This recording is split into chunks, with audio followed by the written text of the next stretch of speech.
Dizem que a justiça tarda, mas não falha. Nesse caso que a gente vai comentar nesse vídeo, a certeza é que, de fato, ela demorou. Foram 12 anos desde aquele Campeonato Brasileiro da Série B de 2013, quando o Icasa terminou na quinta posição, um ponto abaixo do G4. E o quarto colocado, o Figueirense, ele teve um jogador irregular. Indiscutivelmente, não tinha como negar. O Icasa acionou a justiça e nunca conseguiu aquela vaga. Qual o preço de perder uma vaga na Série A?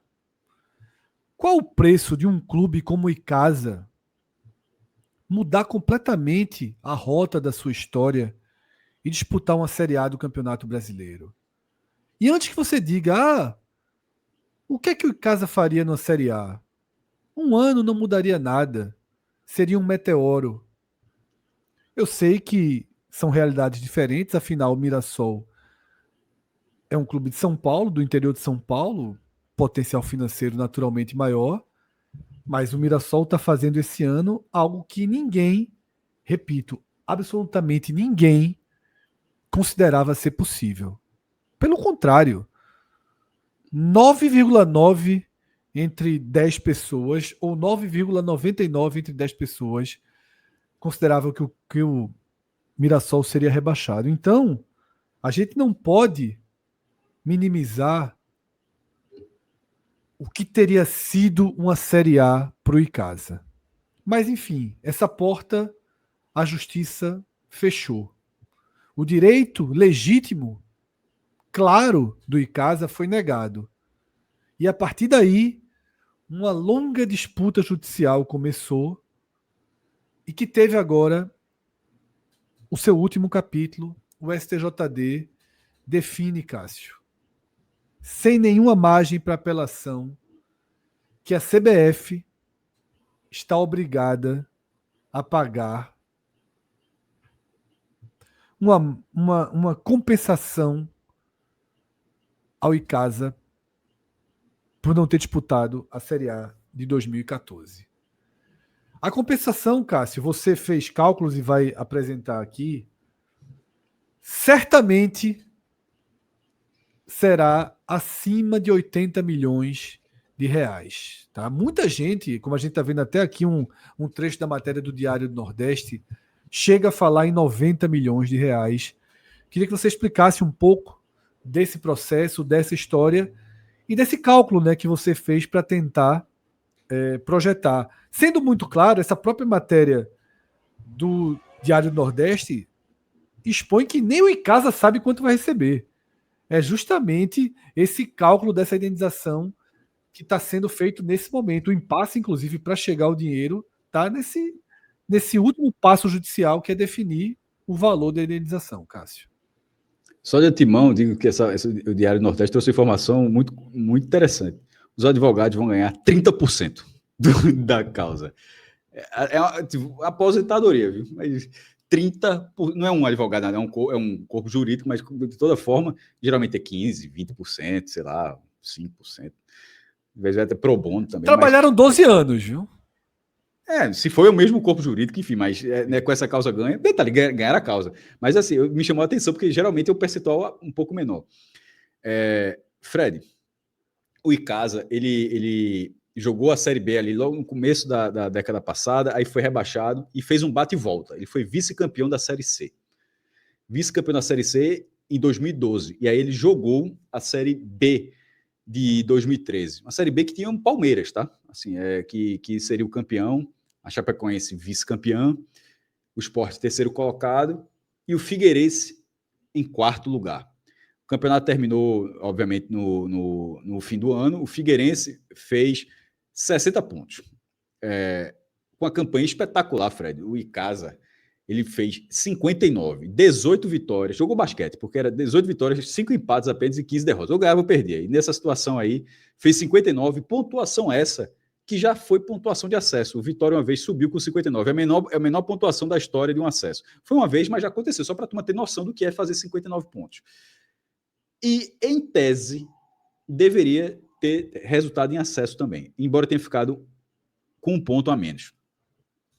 Quando termina o brasileiro, e é uma coisa que está tendo menos hoje em dia, né? Até porque os sistemas eles foram evoluindo, né? Querendo ou não, 2013, veja só, é o ano do caso Everton também, tá? Na Portuguesa. Assim, curiosamente é o mesmo ano. Só que ali houve a mudança, a Portuguesa perdeu os pontos e acabou rebaixada. E aí o cara, como é que não teve agora? Vamos chegar lá. E para ter acontecido tanto na A quanto na B, mostra que o sistema era falho, né? O sistema de registro ele dava muita margem, assim, os clubes tinham um pouco de amadorismo, ou muito de amadorismo também, de não entender se o cara estava ou não estava registrado, se o cara estava ou não estava suspenso. E nessa situação, o Icasa, e era uma coisa muito comum terminar o campeonato, todo mundo olhar a súmula, né? Se o cara é rebaixado, você vai olhar a súmula para ver se você ainda tem alguma chance. Isso era um clássico. Hoje meio está acabando porque está no bid e ponto final. E o sistema, se o cara está suspenso... O sistema hoje é muito mais seguro, né? E já cuida, se o cara está lá com 3 amarelos, enfim, só se alguém insistiu, não, o cara está suspenso, mas o cara vai jogar. Não interessa, se alguém fizer um negócio desse. Aí nisso, Fred, fazendo essa revista, o Icasa achou Luan numa atuação da segunda rodada no jogo do Figueirense contra o América Mineiro, volante, que ele ainda estava registrado pelo clube anterior, ele tinha sido emprestado ao Metropolitano de Santa Catarina. E esse jogo aconteceu com o registro dele ainda no Metropolitano, o nome do clube é esse, no Metropolitano. E isso tiraria 3 pontos do Figueirense. Detalhe, tiraria 3 pontos, o Figueirense cai, rolaria o X na classificação. O Figueirense cai para quinto lugar e o Icasa viraria 4º lugar. Na hora que o Icasa descobre isso, o Icasa naturalmente entrou na STJD. Pô, eu estava com um ouro na mão. O que aconteceu? Qual é a aí chegamos à diferença desse caso para o caso lá, o caso Everton. O Icasa, quando ele entrou, foi no começo de 2014, com prazo prescrito. Parece são 30 dias apenas. Não sei se foram 32 ou 33 dias depois, ou seja, um pouquinho depois que ele entrou, não consigo precisar me recordar disso, mas o prazo prescreveu. E a CBF admitiu um erro sistêmico, esse erro de registro, que era para ter sido o campeonato inteiro. O jogo não foi na 37ª, não, que o detalhe, o caso Everton ele foi na reta final do campeonato, né? Assim, esse foi na segunda rodada. Na segunda, então, ou seja, teve o campeonato inteiro para a CBF falar, ó, Figueirense, tá errado isso aqui, vai perder ponto, a Procuradoria da STJD ofereceu uma denúncia, enfim, nada foi feito e o Icasa perdeu o prazo. Esgotou todas as instâncias na Justiça Desportiva, né, no STJD, e depois disso, tendo um campeonato onde a CBF admite o erro, onde dentro da regra, daquele momento, ele deveria ter subido como outros clubes conseguiram benefício dentro de um ano onde que a própria Série A modificou um rebaixamento, que é a mesma lógica do acesso da Série B, né? Ou seja, você muda ali o grupinho de quem está subindo, de quem está caindo, e ali não vai acontecer. Aí o Icasa buscou a justiça comum, que é o que diz, inclusive, como é a lei do Brasil, né? Quando acabam todas as instâncias da justiça desportiva, você pode buscar o seu direito, se você quiser, na justiça comum. E quando o Fred está esses 12 anos na nossa capa aqui, é porque 12 anos da campanha, né? Ou seja, o time estava em 2013, Série B, e a gente está agora em 2025. A ação, se você for na batalha na justiça, ela durou 11 anos, que é tempo demais. Tipo, ele começa, Fred, no Rio, aí tem a questão do foro, que aí tem que ser, a determinação foi que tinha que ser onde está a CBF, e isso foi bater na Barra da Tijuca. 4ª Vara Cível do Foro Regional da Barra da Tijuca, no Rio de Janeiro. Bem, meu amigo, na época do jornal, se você já bota isso aí, você já ganhou 3 linhas da sua matéria. Faz uma matéria de 30 linhas. Se o cara botar o nome desse tribunal aí, tu já adiantava o conteúdo do tamanho desse tribunal. Aí entrou lá e lá começou a disputar, né? O caso ele foi julgado veja, ele entrou em 2014. O caso foi ser julgado ali, ganhar o mérito em 30 de agosto de 2018. A justiça tardou aí 4 anos para começar. Já foi 4 anos. Nisso, o Icasa já está na Série D, tá? Só para a turma ter assim. Do time que ia para a primeira divisão, de repente evaporou. Na hora que ele ganha essa causa, Fred, a ação pedia 2 coisas: danos materiais E o que era o dano material na questão da justiça foi o cálculo sobre tudo que ele teria direito se tivesse vencido jogado a primeira divisão. Contratos comerciais de patrocínio, sócio, bilheteria e o contrato da primeira divisão, que eu até fiz uma busca, isso não achei na sentença, tá tudo.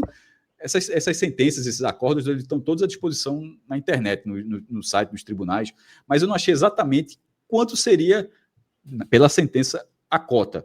Mas buscando matérias da época, e na época que tinha ainda era o Clube dos Três ali na reta final daquele contrato ali, o Clube dos Três acaba em 2011, mas com os contratos assinados, e era tudo com os pisos, né? Hoje cada um faz o seu, ele tinha todos os níveis. O último nível, que era justamente de clubes que nunca tinham sido do Clube dos 13, seria de 20 milhões em 2014. Enfim, nessas duas ações, o Icasa ganhou 18 milhões pelo dano material e 3 milhões pelos danos morais, totalizando 21 milhões, com o reajuste sendo o mesmo nos dois casos, que era 1%, veja só, por isso que vai chegar no número, 1% ao mês até a execução. A gente está em 2018, a gente está em agosto de 2018.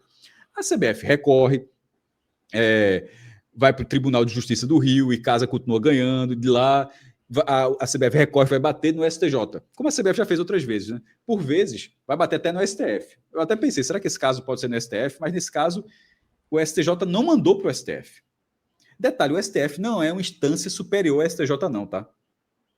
Ele seria mais ou menos assim, mas ele tem uma competência maior que você pode mandar mais ou menos de forma horizontal. O STF não tá, ele é a maior instância do país, mas ele não vai seguindo, né? Justiça Federal, Tribunal Regional Federal, STJ, não é exatamente assim. Tanto que ele pode ir ou não nessa coisa. Aquele caso do título brasileiro de 87, ele vai do STJ para o STF, para se no STF passar num processo de admissibilidade deles entenderem que aquilo cabe ser julgado ali. Nesse caso, não houve isso. E como a gente falou, o caso está transitado e julgado. Ele foi bater no STJ. No site do STJ, Fred, tem duas ações, duas situações foram julgadas. E as duas acabaram recentemente. O primeiro foi um agravo com recurso especial, o ARE. Se alguém quiser ser bem preciso, é de 2022/007 5066-2. Esse caso ele foi protocolado e a CBF que vai recorrendo, né? Ele foi protocolado em 17 de março de 22, ou seja, foi julgado lá em 18, no STJ já mais 4 anos até começar no STJ começar. E o Icasa foi ganhando e terminou transitado em julgado em 25 de maio de 25. Ou seja, o começo desse ano, primeiro semestre, ou seja, o Icasa já conseguiu transitar em julgado. É quando acabou. Tipo, não tem mais recorrer, acabou. O caso transita em julgado. E aí, esse agravo em recurso especial foi transitado e julgado em 27 de maio de 25. O outro caso, que foi uma reclamação da CBF, de número 2022/0001606-2, foi protocolada até antes, em 10 de janeiro de 22, mas demorou mais a ser julgada. E essa, também com vitória do Icasa, ela foi transitada em julgada recentemente, assim, a gente está em setembro ainda, 18 de setembro, foi transitada julgada 9 dias, 9 de setembro de 2025. E aí, nesse caso, Fred, nos textos, a decisão foi unânime, tá? A vitória de rechaçar o pedido da CBF, decisão unânime, a favor, que obviamente favorece o Icasa. Nos dois casos, o relator foi o ministro Humberto Martins. Assim, é outro. Não é... Não é sem camisa, né? Cuidado aí, que a turma vai em cima aí, o negócio é bronca. Mas foi Humberto Martins que, sem ser o ator, foi outro. Ele foi o relator do caso e o comunicado oficial nos dois casos foi o mesmo. Processo com decisão definitiva. Não cabe mais recurso. Assim, e aí, não dá muita margem para interpretação, não, né? Assim. Existe, Cássio, eu estava lendo a reportagem do Diário do Nordeste, existe uma forma da CBF demorar a pagar mais, que é o seguinte: a gente está justamente nessa fase de se fazer um levantamento definitivo, né, para o valor final, para se chegar nesse valor final.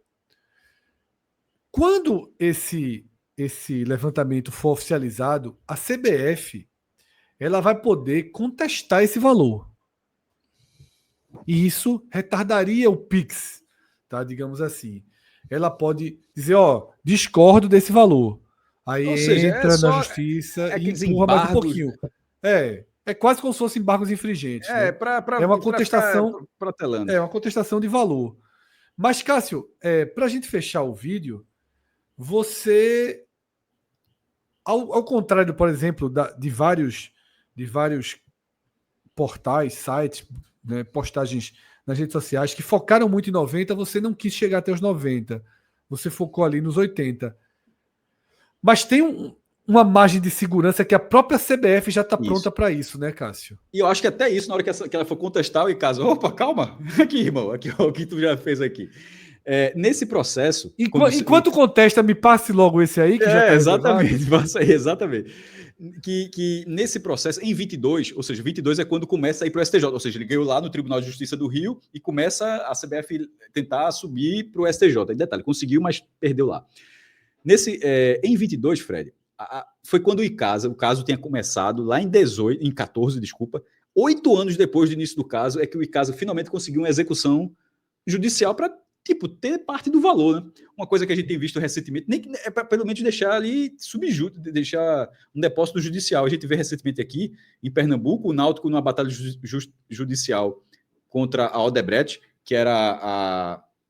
que liderava o consórcio que geriu a Arena Pernambuco por alguns anos, e aí, se eu não me engano, 14 milhões foram para o depósito judicial favorável ao Náutico. O Náutico não conseguiu sacar esse dinheiro, mas a Odebrecht também meio que perdeu esse dinheiro fica lá no depósito judicial até esse caso andar. Aí nisso o Icasa conseguiu, Fred, em 22, um bloqueio de 50 milhões de reais, pô. 50. O bloqueio aconteceu, está nos autos. Lá, você entrar no site do STJ, você vê lá dezenas de páginas de folhas com aqueles termos jurídicos lá, mas está lá. 50 milhões. O negócio foi tão grave que, segundo o próprio texto, abre aspas, para evitar um dano maior, fecha aspas, a CBF, está num dos despachos lá do STJ, a CBF adquiriu uma apólice junto ao Banco Itaú. Chato essa apólice. Pensa, uma apólice no Banco Itaú, que uma apólice aqui, beleza, de quantas? 81 milhões de reais. Assim, irmão, pense no seguro, 81 milhões de reais. Aí tu fala, por quê? Se a CBF milionária, bilionária, pensa da seguinte forma, fluxo de caixa. Bloqueio é bloqueio, que nem clube, pô. Tu tá lá, tu tá fazendo tuas contas, esse dinheiro aqui é para pagar para pagar a folha, isso aqui é para pagar a operação do clube, isso aqui é para pagar a primeira parcela da aquisição do terreno, blá, blá, blá, blá. Aí quando tu tá todo preparado, de repente chega um oficial de justiça e diz, meu irmão, 1 milhão. A gente tirou 1 milhão. Então, nessa questão de fluxo de caixa, mesmo você sendo uma entidade bilionária, chega uma surpresinha, um Kinder Ovo desse, o cara abre, tem lá um bloqueio de 50 milhões, é chato para qualquer um, tá? Então, nesse caso, o que era essa apólice? Essa apólice era para a CBF, na visão dela, ter uma segurança de que se houver um novo bloqueio, a vida dela continua correndo, ela vai pagar isso, mas pelo menos ela não travaria, porque bloqueio, quando fala um bloqueio de 50 milhões, é 50 milhões, não é de 5 não, tá? Tipo, me dá 5, depois a gente vê 45. Não, se tiver 50, pega 50. Então, nisso, esse valor, a CBF ela não fez um bloqueio, Fred, de 80 milhões. Ela fez muito específico, ela fez de 81. Tipo, ela não criou um número fantasioso, ela criou um negócio de 81. Possivelmente a conta que ela faz. Exatamente. Né? Agora, isso foi em 2022. Perceba que na sentença original é 1% ao mês. E vai crescendo e crescendo, fora a multa que pode sair. Então, esses 90 milhões não é um cálculo errado. Eu só não coloquei no meu blog, porque eu não tenho um conhecimento que chega a esse momento de calcular. Detalhe, nem em casa parece ter, viu? Assim, eu não tenho um conhecimento de calcular exatamente de quanto estaria essa ação. Possivelmente muita gente tem, mas eu não tinha. Aí eu disse, eu vou pelo número mais seguro de chamar mais de 81, que mais de 81 é um número seguro. Por quê? O 81 existe, e como isso foi de 22, a gente está de 25, de lá para cá teve 1%, então naturalmente já foi crescendo, esse 81 já ficou maior. Mas de toda forma, sendo 81 ou 90, vamos pelo pior cenário possível. Pior nesse conto aí. 81. O Icasa conseguiu 81. Ele tem que dar 30% para os advogados. Não é? Essa informação. Mais ou menos. 50, se for 81 milhões, o Icasa ficaria com 56 milhões e 700 mil reais. Isso já dando dinheiro para os advogados. Se for 90, como também é possível, como também já foi, seriam 63 milhões. A gente está falando de um clube que hoje está na segunda divisão do Ceará. Que, se começar a subir tudo de novo, só chega na Série B, onde no mínimo estava quando teve essa confusão. Em 2030, se tudo der certo na vida do Icasa, ele joga a Série B do Brasileiro em 2030. Bota 63 milhões na conta desse clube. Aí esse é um clube de Juazeiro do Norte, lá no sul do Ceará, que há poucos anos o antigo estádio Mauro Sampaio virou uma arena. Curiosamente, a Juazeiro do Norte é onde existe o estádio mais moderno do interior do Nordeste, que é a Arena Romeirão, ou seja, o clube não vai precisar botar R$1 de estrutura para jogar. Vai ter que fazer um CT, beleza, mas não de estádio. O estádio já existe. Então, assim, seria uma transformação absurda, viu? Agora, eu não sei, conselho, sócios, torcedores, imprensa cearense. Netos. Veja, eu não sei os mecanismos que existem num clube realmente pequeno, tá? Tão pequeno. Mas é preciso. Mas um clube tradicional, né? Assim, não é, Sim, não é, que, eu não é sei, aquele clube exatamente. artificial, né? Não, é um clube. A própria sedezinha dele aí mostra isso, já né? diz muito, né? Mas assim, o que eu quero dizer é no cuidado com esse dinheiro. Porra. Tá? É isso que eu estou batendo nessa tecla. Conselho,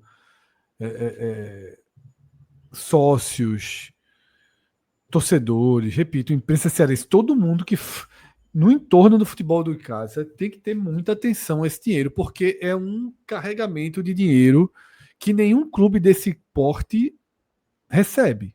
Fred, tá? Se pegar e botar no banco, vamos supor que a CBF seja obrigada a pagar à vista e vamos pelos 63 milhões do 90. Aí, veja, com dinheiro desse você consegue vários acordos, né, de banco. Mas vamos colocar um basicão, 1%.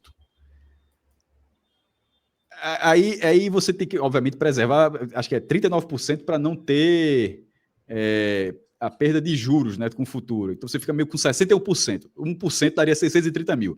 Aí 61% de 631 mil seria 384 mil. E casa teria 384 mil reais para usar mensalmente, sem perder um centavo do que ele tem investido, perder valor de mercado, peso de compra de um centavo, porque ele estaria mantendo, ele pegaria os juros e deixaria parte desses juros para reinvestir. Não existe nenhum clube interior que tenha uma receita dessa, não, porra. É isso. Vamos ver. Tá? Vou torcer, quando... seria animado. Seria muito animado o Icasa com uma bolada desse tamanho aí. Veja só, o dinheiro vai entrar. Vamos ver quando vai entrar, quanto vai ser e de que forma esse dinheiro... E quem vai receber, né? E de que forma esse dinheiro vai construir um novo Icasa. Que a gente possa ver o Icasa realmente investindo em estrutura, em base, para que o Icasa seja um catalisador do Cariri, da região, que possa ser um celeiro e ter uma estrutura exemplar de formação de novos jogadores, porque isso pode transformar o Icasa. Tá? E clubes no entorno de casa. Exatamente. O Icasa pode fazer uma pequena revolução com esse dinheiro. A gente acabou de fazer um vídeo, vejam aqui no canal. A gente acabou de fazer um vídeo sobre um novo CT do esporte, tá? Gigante, estruturadíssimo, com um hotel de primeira linha, que vai custar, de acordo com o próprio esporte, 22 milhões de reais. Tá? 22 milhões de reais. O Icasa, ele pode investir no CT, não precisa ter o luxo de um hotel, por exemplo. Não precisa de estádio, como a gente já disse aqui, o estádio já é ótimo. Não precisa do luxo daquele hotel que o CT do esporte tem, ou de uma academia, mas você pode investir em mais campos, em mais vestiários, em mais refeitórios, formação para essa garotada, estrutura para os garotos da região, porque aí o Icasa pode trazer uma revelação, uma revolução, não uma revolução. Deixa eu te fazer uma pergunta, uma última. Diz aí. É uma pergunta clássica aqui que a gente costuma fazer no podcast. Chegasse o torcedor de casa lá em 2013, o cara vai subir, ó, deu essa confusão. Tu prefere o quê? Jogar a Série A do Campeonato Brasileiro em 2024 ou daqui a 12 anos ganhar 90 milhões e recomeçar da segunda divisão do Ceará? Porque ele tá na segunda divisão do Ceará. Eu preferia jogar a Série A. A remada é grande, viu? Eu preferia jogar a Série A. Por isso que eu coloquei justiça entre aspas aqui. Né? Não, só tô dizendo porque é muito curioso. Tipo, a contrapartida para não jogar ali foi esperar muitos anos e de repente ter eu preferia jogar a Série A. E vou seguir no mesmo exemplo que eu trouxe no começo, o Mirassol.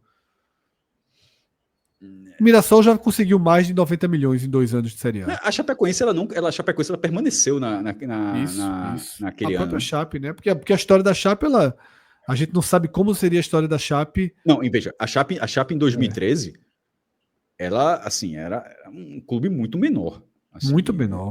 Eu tô dizendo que a história da Chape como tem um acidente, muda todo o curso natural, mas a Chape vivia um auge enquanto clube muito grande, tá?